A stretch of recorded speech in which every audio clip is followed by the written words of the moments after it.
Way-ah, hey, way-ah, hey-ah, way-ah, hey-ah, hey. My name is Leah Marie Dorion. I'm a Métis artist from Saskatchewan. My family is from Cumberland House, which is an old River Métis community. My father grew up in a very large Métis family. And my father was raised with many siblings, and he was raised by his mother and his sisters, and a grandfather was the head of the household, but it was really a home with women-centered. And he grew up in a Métis matriarchal system, so my father had a great deal of respect for Métis women. We had strong Métis women in our family, we still do.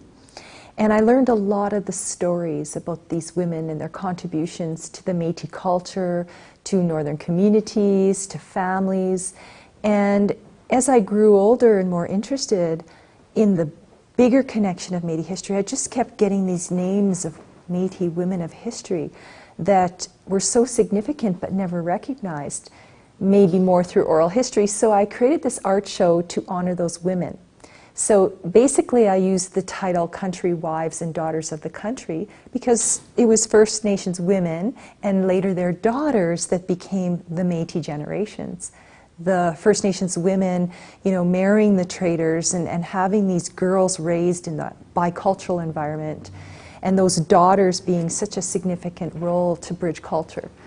And in my show, I have a lot of women from my own family system, but I have Métis women from all over North America represented in the show, and I have dedicated paintings to those women of history. I think my first influence is traditional Métis art, which has bright colors, connection to earth, all of the resources used by Métis people. So I always dabbled in traditional arts. It's my family heritage. It's something I've always been attracted to and learned. But it wasn't until I was older that I discovered this medium of paint. I always painted and played as a child, but never really getting into this full out until my 30s after my son was born. It was just something that I did to, you know, transition my life, you know, relax, look after myself, and you know, find a really nice space to go into after having my child. And I had a very difficult time after my child and a lot of health problems. So I found that having that struggle, I found that painting was a very healing act for me. And it healed a lot of my feminine side. I was suffering a lot of postpartum depression, so healing was a part of finding paint. And it's something I could do in my home. I could go to the art store, get my materials, and I could play and feel happy. And I could still be there for my son, and you know, I could do it right in a nice, safe place. I didn't have to go outside my home to do it. And I just discovered this beautiful world of color and beauty that I could express in a dark time of my life that brought me great happiness. And then my cultural knowledge, because I felt such a desire to pass on to my son what I knew, I found that all of my things I wanted to gift him and my nieces that were very little at the time, I want to give them the Métis history. So I started thinking, well, I can't just be a homebody. I got to pass on what I know. So I used my time and this discovery of paintings to share knowledge to the children and others in the community. The birth of the painting subject is something that's usually just, I feel this inspiration. And because I'm so active in the Métis community and the culture and still have that deep connection to our practices, that whenever I do something that's on the land, I usually get this image, and it's so easy for me to go to the sketchbook, put my ideas down, and then I transfer my idea to the canvas, and then the last step is painting it and bringing it all together. And I really like texture. I find that because I'm such an earth-connected person, I feel it connects me so deeply to my culture, to this place, to the land, to the earth, that I love texture. And I'll use mediums. I've discovered new mediums that give me an ability to give texture and bring rock and sand and and textured earth elements into my work. So I play with mica flakes and pumice stone and things that really make me feel that it bonds and roots my paintings to earth.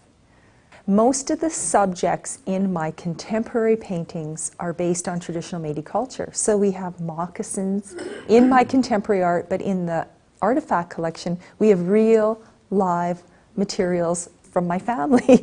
And literally, I actually borrowed things from people. Can I borrow your moccasins for a few months? And they are actually artifacts that have been used.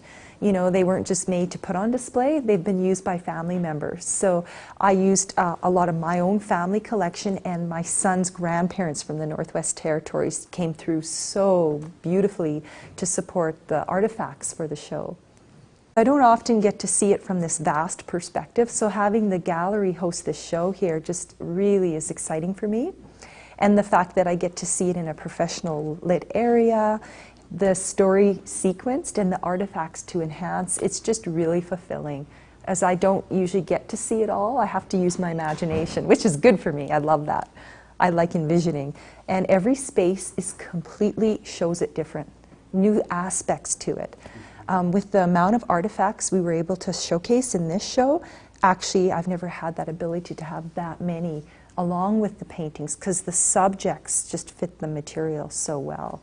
So I think that's what's unique about this show. It's the most artifacts I've ever had on display to complement the topics of the original artworks.